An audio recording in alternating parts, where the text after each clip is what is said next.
ये औद्योगिक संबंध के बारे में। औद्योगिक अर्थशास्त्र में औद्योगिक संबंध एक बहुत ही महत्वपूर्ण टॉपिक है और उसे औद्योगिक अर्थशास्त्र को समझने के लिए आपको औद्योगिक संबंधों के बारे में समझना ज़रूरी है। यदि हम एनसाइक्लोपीडिया ब्रिटानिका के शब्दों में कहना चाहें तो औद्योगिक संबंधों की अवधारणा राज्य तथा नियोक्ता के संबंधों, राज्य यानी एक तरीके से सरकार और नियोक्ता के संबंधों, श्रमिकों एवं उनके संगठनों का विस्तृत वर्णन है। यानी बेसिकली ये 3 चीज़ों के बारे में बात कर रहे हैं, जहाँ सरकार, नियोक्ता यानी उद्यमी और श्रमिक, इन तीनों का जहाँ पर विस्तृत वर्णन है उसे हम क्या कहते हैं, वहीं से औद्योगिक संबंधों की अवधारणा शुरू होती है। इसलिए इस विषय के अंतर्गत व्यक्तिगत संबंध, श्रमिकों एवं नियोक्ताओं के बीच कार्यस्थल पर सामूहिक विचार विमर्श, नियोक्ता एवं उसके संगठनों तथा श्रम संघों के बीच सामूहिक संबंधों तथा इन संबंधों के नियंत्रण में सरकार की भूमिका शामिल है। अर्थात बेसिकली यदि हम देखें तो औद्योगिक संबंध का मतलब है सरकार, उद्यमी और श्रमिकों के बीच में किस तरीके की बातचीत है, किस तरीके के संबंध हैं और उसमें सरकार की भूमिका क्या है।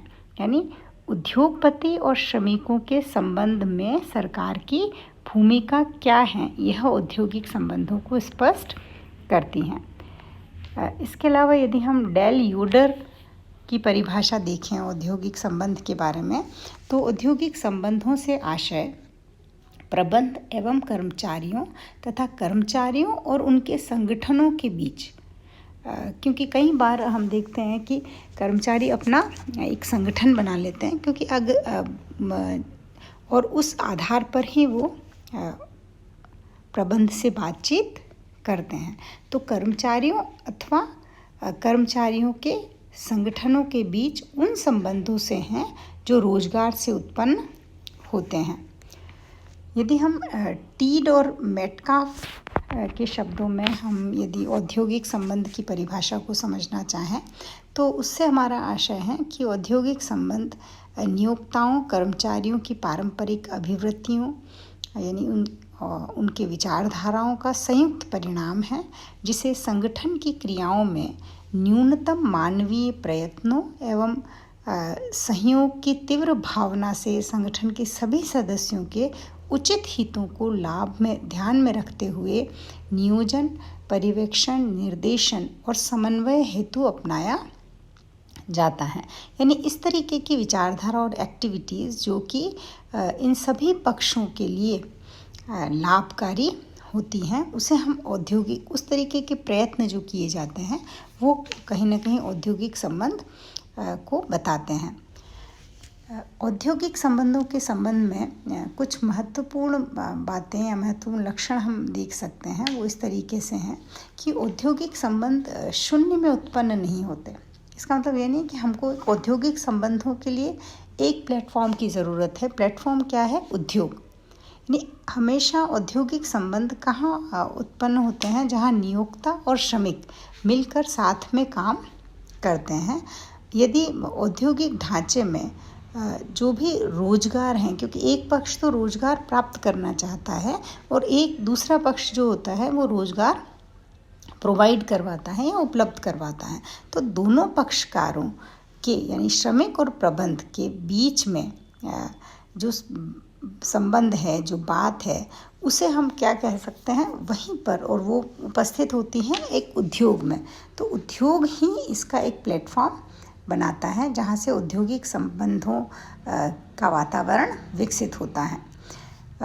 दूसरी हम बात करें तो औद्योगिक संबंधों को टकराव तथा सहयोग, ऐसा नहीं कि हमेशा सहयोग ही करेगा। डेफिनेटली जो दोनों पक्ष हैं, नियोक्ता और श्रमिक, वो दोनों अपने अपने फ़ायदे के लिए, श्रमिक आय प्राप्त करना चाहता है और नियोक्ता अपने लाभ को अधिकतम करना चाहता है, इसलिए वो उद्योग लगातार काम करता है बेसिकली।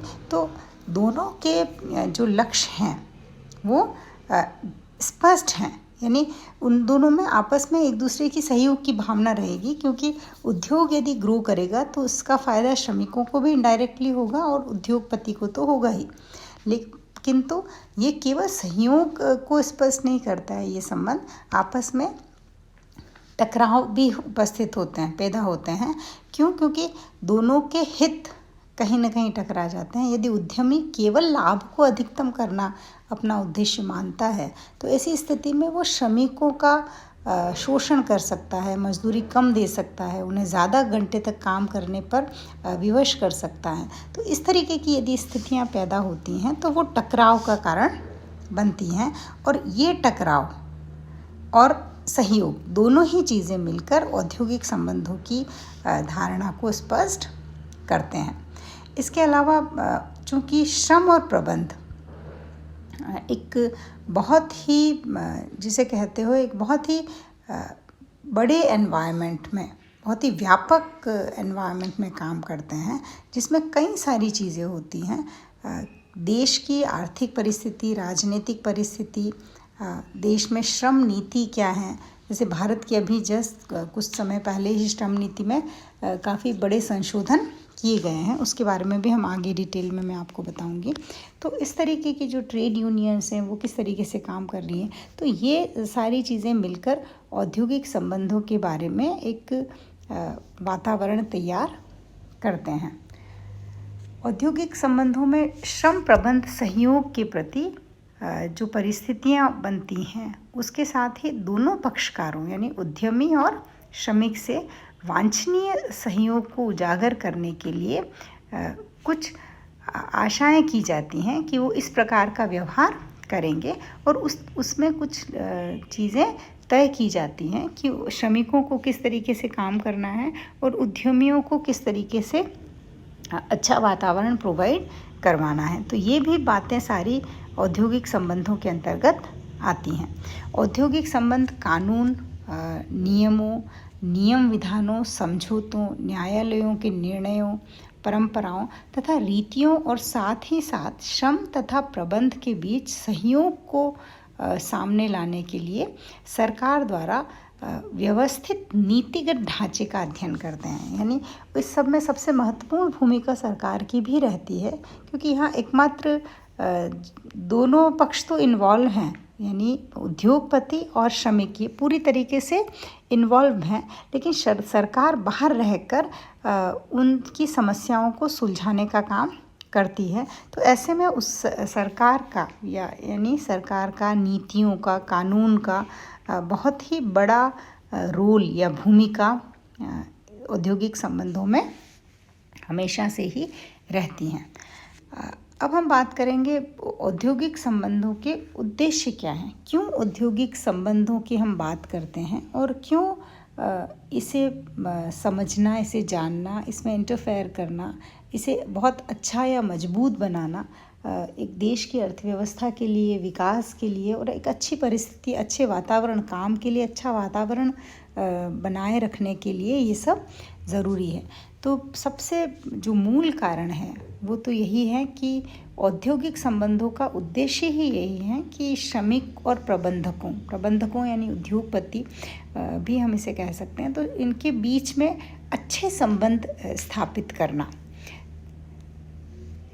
और यदि हम औद्योगिक संबंधों के उद्देश्यों की बात करें तो सबसे पहला उद्देश्य इसका हो सकता है औद्योगिक शांति की स्थापना करना।